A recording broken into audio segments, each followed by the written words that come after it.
Hello അപ്പോൾ എല്ലാവർക്കും ഇന്നത്തെ പുതിയൊരു വീഡിയോയിലോട്ട് സ്വാഗതം. ഇന്ന് നമ്മൾ കപ്പലട്ടി ചോറാണ് ചെയ്യുന്നത് കേട്ടോ. നല്ല അടിപൊളി ഒരു ഹെൽത്തി ആയിട്ടുള്ള ഒരു ടിഫിൻ ബോക്സ് റെസിപ്പിയാണേ. അതിനായിട്ട് ഞാനത് അവിടെ കുറച്ച് കപ്പലണ്ടി എടുത്തിട്ടുണ്ട്. നമുക്ക് അതിൻ്റെ ഒരു തോടെല്ലാം ഒന്ന് കളഞ്ഞിട്ട് നന്നായിട്ടൊന്ന് ക്ലീൻ ചെയ്ത് എടുക്കാം. നല്ല നന്നായിട്ട് കൈ കൊണ്ട് നമ്മളിതുപോലെ ഒന്ന് ഞെരടി കൊടുത്താൽ മതി. അതിൻ്റെ അതെല്ലാം അങ്ങ് പോയിട്ട് നല്ല ക്ലിയർ ആയിട്ട് നമുക്ക് കിട്ടും. ഇപ്പോൾ ഇതുപോലെ എല്ലാം റെഡിയാക്കി എടുത്തിട്ടുണ്ട്. ഇനി നമുക്ക് തയ്യാറാക്കാമേ. അതിനായിട്ട് ഞാനിപ്പോൾ സ്റ്റൗ കത്തിച്ചൊരു കടായി വെച്ചിട്ടുണ്ട്. അതിലോട്ട് കുറച്ച് ഓയിലൊന്ന് ഒഴിച്ച് കൊടുത്തതിന് ശേഷം നമ്മൾ തയ്യാറാക്കി എടുത്തതിൽ നിന്നും ഒരു അരക്കപ്പോളം കപ്പലണ്ടി നമുക്കിതിലോട്ട് ഇട്ട് കൊടുക്കും. അതുപോലെ തന്നെ ഒരു ടേബിൾ സ്പൂണോളം നമ്മൾ ഉഴുന്ന്, പിന്നെ ഒരു 1/4 ടീസ്പൂണോളം എള്ള്, വൈറ്റ് ആണെങ്കിലും ഇതുപോലെ ബ്ലാക്ക് ആണെങ്കിലും കുഴപ്പമില്ല, എള്ളും കൂടെ ചേർത്ത് ചെയ്യണം കേട്ടോ, അപ്പോഴേ ആ ഒരു ടേസ്റ്റ് കിട്ടുള്ളൂ. എരിവിന് ഒരു 2 വറ്റൽമുളക്, നിങ്ങൾക്ക് എരിവ് തീരെ വേണ്ടെങ്കിൽ വറ്റൽമുളക് സ്കിപ്പ് ചെയ്തോളൂ.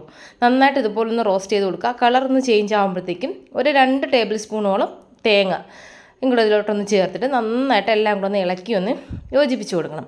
നല്ല രീതിക്ക് ലോ മീഡിയം ഫ്ലെയിമിലിട്ടിട്ട് വേണം നിങ്ങളിതിനെ ഒന്ന് ഇളക്കി ഒന്ന് യോജിപ്പിച്ച് കൊടുക്കാനായിട്ട്. ഇത് കണ്ടല്ലോ, ഇതിപ്പോൾ കറക്റ്റ് പരുവത്തിന് കിട്ടിയിട്ടുണ്ട്. ഇത് നമുക്ക് ആറിയതിന് ശേഷം മിക്സിയിലിട്ടിട്ട് നന്നായിട്ടൊന്ന് പൊടിച്ചെടുക്കാം.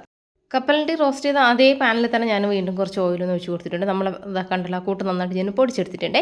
ഇതിലൂടെ നമുക്ക് കുറച്ച് കടുകും അതുപോലെ തന്നെ കുറച്ച് കറിവേപ്പിലയും നമ്മൾ നേരത്തെ എടുത്ത് വെച്ചിട്ടുണ്ടായിരുന്ന കുറച്ച് കപ്പലണ്ടി നിങ്ങളിതിലോട്ട് ചേർത്തിട്ട് നന്നായിട്ടൊന്ന് റോസ്റ്റ് ചെയ്ത് കൊടുക്കാം. ഞങ്ങൾ തിരുവനന്തപുരത്ത് കപ്പലണ്ടി എന്നാണ് ഇതിനെ പറയുന്നത്. എന്നിട്ട് നമുക്കിനി ഇതിലോട്ട് നമ്മൾ നേരത്തെ പൊടിച്ചെടുത്ത ആ ഒരു കൂട്ടും കൂടി ഇതിലോട്ട് ചേർത്ത് കൊടുത്തിട്ട് നന്നായിട്ട് ഒന്ന് മിക്സ് ചെയ്തൊന്ന് യോജിപ്പിച്ച് കൊടുക്കുക. ഈ ഒരു ഓയിലിൽ എല്ലാം കൂടെ നന്നായിട്ടൊന്ന് മിക്സ് ചെയ്ത് യോജിപ്പിച്ച് കൊടുക്കുക. നിങ്ങൾക്ക് ഏത് ടൈപ്പ് ചോറാണെങ്കിലും നിങ്ങൾക്ക് ഇതിലോട്ട് ഉപയോഗിക്കാവുന്നതാണ്. നല്ല ടേസ്റ്റി ആയിട്ടും അതുപോലെ തന്നെ നല്ലൊരു ഹെൽത്തി ആയിട്ടുള്ളൊരു റെസിപ്പിയാണ്. നന്നായിട്ട് എല്ലാം കൂടെ ഒന്ന് മിക്സ് ചെയ്ത് ഇതുപോലെ ഒന്ന് യോജിപ്പിച്ച് കൊടുക്കണം. നല്ല രീതിക്കൊന്ന് മിക്സ് ചെയ്ത് എടുക്കണം. അപ്പോൾ നിങ്ങൾ ഉപ്പൊക്കെ ഈ ഒരു ടൈമിലൊന്ന് ചെക്ക് ചെയ്ത് നോക്കണം. ഉപ്പിൻ്റെ കുറവുണ്ട് എങ്കിൽ കുറച്ച് ഉപ്പും കൂടെയൊക്കെ ഈ ഒരു ടൈമിലൊന്ന് ചേർത്ത് കൊടുക്കണേ.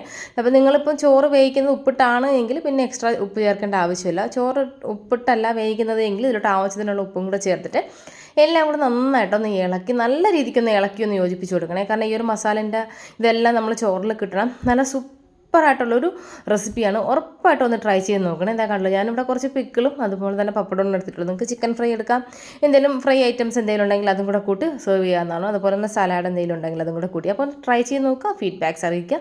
വീഡിയോ ഇഷ്ടമായ ചാനൽ സബ്സ്ക്രൈബ് ചെയ്യാൻ മറക്കല്ലേ. ബൈ.